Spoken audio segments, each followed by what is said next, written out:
मुंशी प्रेमचंद की कहानी कफन। सर्दियों का समय था। एक झोपड़ी के दरवाजे पर बाप बेटा बुझी हुई आग के सामने बैठे हुए थे। झोपड़ी के अंदर की पत्नी बुधिया प्रसव के दर्द से गुजरने की वजह से कहरा रही थी। कभी हल्की तो कभी जोर से उसके मुंह से चीखें निकलती थी। उसके कहराने की आवाज़ और चीखें सुनकर दोनों बाप बेटे का दिल सहम जाता था। बाधिया के ससुर घीसू ने आधी रात तक चीखें सुनी और फिर थक कर कहा, ये नहीं बचेगी। घीसू का बेटा और बुधिया के पति माधव ने चीखते हुए जवाब दिया, मरना तो है तो जल्दी मरे। पिता ने कहा, अपनी पत्नी के लिए ऐसा कह रहा है जिसे अपना दिन रात इसी घर को दिया। तब दुखी आवाज़ में माधव बोला, मुझसे उसका इस तरह तड़पना और हाथ पांव मारना देखा नहीं जा रहा है। दोनों ही बाप बेटे काम से जी चुराते थे। बाप एक दिन काम करता था तो 2 दिनों तक घर में आराम। उसका बेटा माधव तो और भी ज़्यादा कामचोर था। 1 घंटे के काम करता था और फिर 2 घंटे तक हुक्का पीता रहता था। इनकी ऐसी हरकत की वजह से कोई इन्हें काम नहीं देता था। ऐसा नहीं था कि गांव में काम की कोई कमी थी, लेकिन घर में जब तक खाने के लाले न पड़ जाए तब तक ये काम के लिए घर से निकलते नहीं थे। पूरी झोपड़ी में 4 बर्तन और कुछ फटे हुए कपड़े के अलावा कुछ भी नहीं था। दौलत के नाम पर यही था कि इनका दोनों के सिर पर खूब कर्जा था, लेकिन संतोष इतना कि इन्हें बस एक टाइम का थोड़ा खाना मिल जाए, इसके अलावा कुछ नहीं चाहिए था। दुनिया भर के ताने भी सुनते थे, लेकिन इन्हें कोई फर्क नहीं पड़ता था। इनमें इतना संतोष था कि इनके सामने साधु संत का संतोष भी कम पड़ जाता था। जब बहुत ज़रूरत पड़ती थी तो बाप पेड़ से कुछ लकड़ियाँ तोड़ता और उसका बेटा उन्हें बेचकर कुछ पैसा ले आता। ये पैसा जब तक इनके पास होता तब तक दोनों में से एक भी काम करने के लिए नहीं जाते थे। अगर कभी घर में खाने को कुछ न होता तो आस पड़ोस के खेतों से कभी आलू ले आते तो कभी गन्ना। आखिर गांव था भी किसान का ही। किसी न किसी के खेत में मौसम के अनुसार कुछ न कुछ मिल जाता था। इसी तरह से घीसू ने अपनी ज़िंदगी के 60 साल काट लिए थे। आज भी बाहर आग के पास बैठकर किसी के खेत में लाए आलू को भूनकर दोनों बाप बेटे खा रहे थे और बुधिया अंदर दर्द से तड़प रही थी। माधव की बुधिया से कुछ साल पहले ही शादी हुई थी। उसने घर में अच्छे से संभाल लिया था, लेकिन माधव और घीसू और भी कामचोर हो गए थे। अभी दोनों के मन में था कि बुधिया जल्दी से दुनिया से चली जाए और वो आराम कर सके। आग में भुना हुआ आलू छीलते और घीसू ने अपने बेटे से कहा कि अपनी पत्नी को अंदर देख आओ, कुछ हो गया तो पैसा भी नहीं है कोई काम करवाने के लिए। घीसू के बेटे के अंदर जाने से इनकार कर दिया। उसे डर था कि कहीं उसका पिता सारे आलू न खा जाए। वो बोला कि मुझे डर लगता है, आप ही अंदर जाकर क्यों नहीं देख लेते। माधव के पिता घीसू ने जवाब दिया, कैसा डर, मैं बैठता हूँ यहाँ। तुम पता है कि जब तेरी माँ बीमार हुई थी तो मैं उसके पास 3 दिन तक बैठा था। अगर मैं अंदर जाता हूँ तो उसे शर्म आ जाएगी। ससुर हूँ उसका, वो कैसे मेरे सामने अपने हाथ पांव पटक पाएगी। जवाब में माधव ने कहा, बच्चा हो गया तो क्या करेंगे, हमारे घर में तो कुछ सामान ही नहीं है। माधव बोला, बच्चा आए तो सही एक बार घर में भी सारा ज़रूरी सामान आ जाएगा, भगवान सब संभाल लेंगे। कल के दिन यही आस पड़ोस के लोग बच्चा होने पर बिन मांगे घर में ही चीज़ें देकर जाएंगे। वैसे घिसू के गांव के मेहनती किसान की हालत कुछ अच्छी नहीं थी। सिर्फ वो लोग ही पैसे वाले थे जो किसानों को दबाते या उसके हक मारते थे। घिसू के साथ यही चीज़ सबसे अच्छी थी कि उसका कोई पैसा नहीं मार सकता और ना तो दिन रात मेहनत करा के पैसा कमाता था और ना ही अपने फ़ायदा किसी को उठाने देता था। कोई काम देने आ भी जाए कभी कभी तो 3-4 गुना ज़्यादा मजदूरी की रकम बता देता था। घिसू की इसी बात की तसल्ली थी कि वो दूसरों की तरह दिन रात मेहनत करके भी फटे हाल में नहीं रहता था। वो तो मेहनत करता ही नहीं था और अपनी ज़िंदगी के मज़े से जीता था। उसके साथ के लोग मुखिया या गांव के दूसरे ओहदा हासिल कर चुके थे, लेकिन वो गरीब का गरीब ही था। इस बात के लिए गांव के लोग उसे कोसते थे, पर मजाल की घिसू को कुछ देर के लिए भी बुरा लगे। घिसू और माधव को भूख इतनी लगी थी कि वो गरम गरम आलू खाकर अपनी जीभ जला रहे थे। आंखों से आंसू निकल रहे थे, लेकिन पेट की आग बुझाने के लिए वो गरम गरम आलू को निगल कर उसकी आग को पेट तक पहुंचा देते।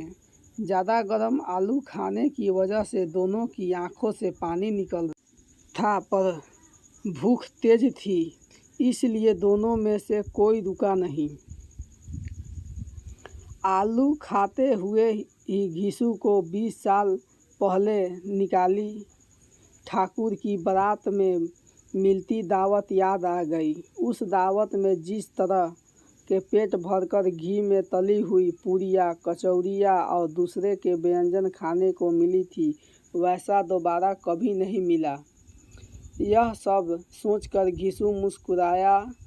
तब तक आग में भुने हुए आलू खत्म हो चुके थे। अब घिसू और उसके बेटे ने हाथ धोया और दोनों सो गए। उधर बुधिया अभी भी दर्द से कहरा रही थी। रात भर अच्छे से सोने के बाद जैसे ही माधव की नींद खुली तो सबसे पहले अपने पत्नी को देखने के लिए गया, लेकिन तब तक उसका शरीर ठंडा हो चुका था। उसके पेट में बच्चे के मरने की वजह से बुधिया की भी मौत हो गई थी। माधव भागते हुए अपने पिता के पास गया और उसे बुधिया का हाल सुनाया। यह बताते हुए माधव जोर जोर से रोने लगा और उसके साथ देते हुए घिसू भी हाय हाय करते हुए अपनी छाती पीटता तो कभी सिर के बाल नोचता। इतना शोर सुनकर आस पड़ोस के लोग दौड़कर आ गए। सबने बुधिया की मौत पर शोक जताया और चले गए। अब माधव और घिसू रोने पर ज़्यादा वक्त बर्बाद नहीं कर सकते थे, क्योंकि उन्हें कफन और लकड़ियों का इंतज़ाम करना था। घर में तो इतने पैसे नहीं थे कि इन्हें खरीदा जा सके। पूरा घर टटोलने पर दोनों को एक पैसा नहीं मिला। थक हार कर दोनों रोते रोते गांव के जमींदार के पास पहुंच गए। जमींदार को दोनों कामचोरों की वजह से बिल्कुल पसंद नहीं थे, लेकिन वो दयावान था। उसने सोचा कि अभी गुस्सा दिखाने का समय नहीं है, इसलिए जल्द से जेब से 2 रुपए निकालकर उन्हें दे दिए। अब जमींदार ने पैसे दिए। यह सुनकर गांव के बड़े बड़े लोग भी मदद करने से मना नहीं कर पाए। सबने घिसू को कुछ न कुछ दे दिए। घंटे भर में घिसू के पास 50 रुपए अनाज, लकड़ी एवं अन्य जरूरी सामान जमा हो गया था। बस अब ज़रूरत थी तो कफन की। दोपहर का समय था। दोनों बाप बेटे कफन खरीदने के लिए 5 रुपए लेकर बाजार चले गए। घिसू ने बाजार पहुंचकर कहा, लकड़ी तो मिल गई है, तो अब एक हल्का सा कफन खरीद लेते हैं। अच्छा खरीद कर भी क्या करेंगे, उसे तो जलाना ही है। अब दोनों सस्ता और हल्का सा कफन खरीदने के लिए एक दुकान से दूसरी दुकान जाने लगे, लेकिन उन्हें सस्ता कुछ भी न लगा। तभी माधव ने कहा, कैसा रिवाज है, जिस औरत को जिंदा रहते हुए अच्छे कपड़ा पहनने के लिए नहीं मिले, उसे मरने पर नया कफन ओढ़ना होगा। ये 5 रुपए पहले मिलते तो अच्छे से दवाई कर लेते, शायद आज वो जिंदा होती। सूती, रेशम, हर तरह का कफन दोनों बाप बेटे देख चुके थे। दोपहर से शाम हो चुकी थी, लेकिन दोनों को कुछ भाया ही नहीं। तभी उन्हें पास में ही एक मैखाना दिखा। दोनों वहां गए और पहले एक बोतल, उसके बाद खाने के लिए चटनी, मछली और तमाम चीज़ें मंगवाई। दोनों ने आज खुलकर खाया, इतना खाया कि 2 रुपए खत्म हो गए। घीसू बोला, बहू को कफन ओढ़ाते तो क्या होता, जल ही जाता न, कुछ भी बहू के पास तक नहीं पहुंचता। लेकिन आज इतना खा लिया कि मन तृप्त हो गया, उससे हमारी दुआएं लगेगी। बड़े लोगों के पास खूब पैसा हो तो वो नए कफन में फूंकते हैं। बेटे ने पूछा, जब लोग सवाल करेंगे कि कफन कहाँ है तो क्या कहोगे उन्हें? घीसू ने हंसते हुए कहा, उन्हें कहेंगे पैसे कहीं गिर गए और खूब ढूंढने पर भी नहीं मिले। भले ही लोग को विश्वास न हो, लेकिन कफन वो खुद ही ले आएंगे या रुपए देंगे।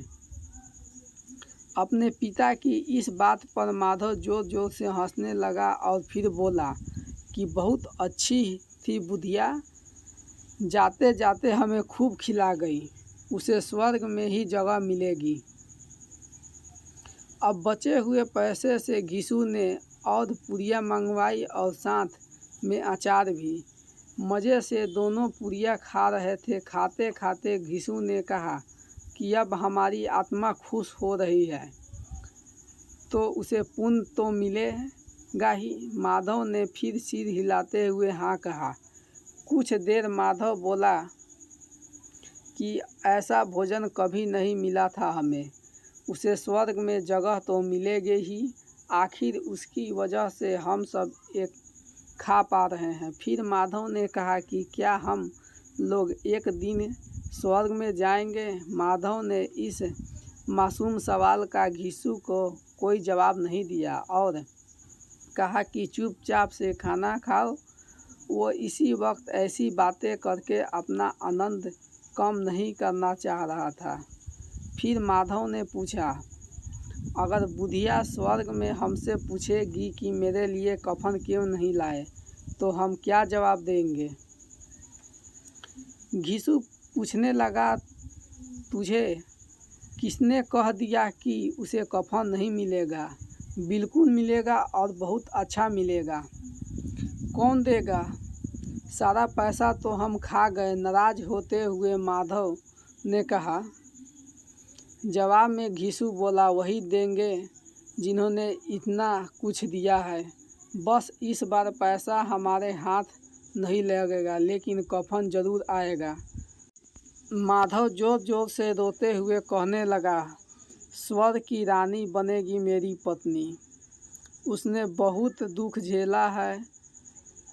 यहाँ पिता ने उसे चुप कराने की कोशिश की और कहा, रो मत, वो दुनिया के से दुख से दूर चली गई।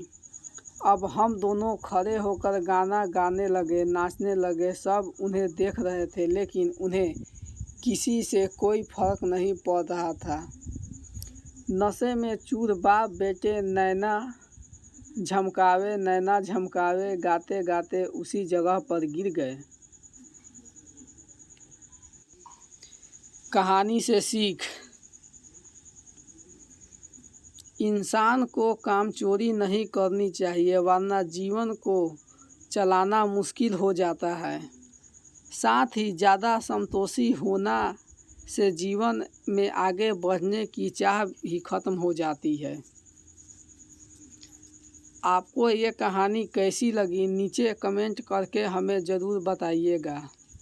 आगे और कहानियाँ सुनने के लिए चैनल को लाइक और सब्सक्राइब ज़रूर करें।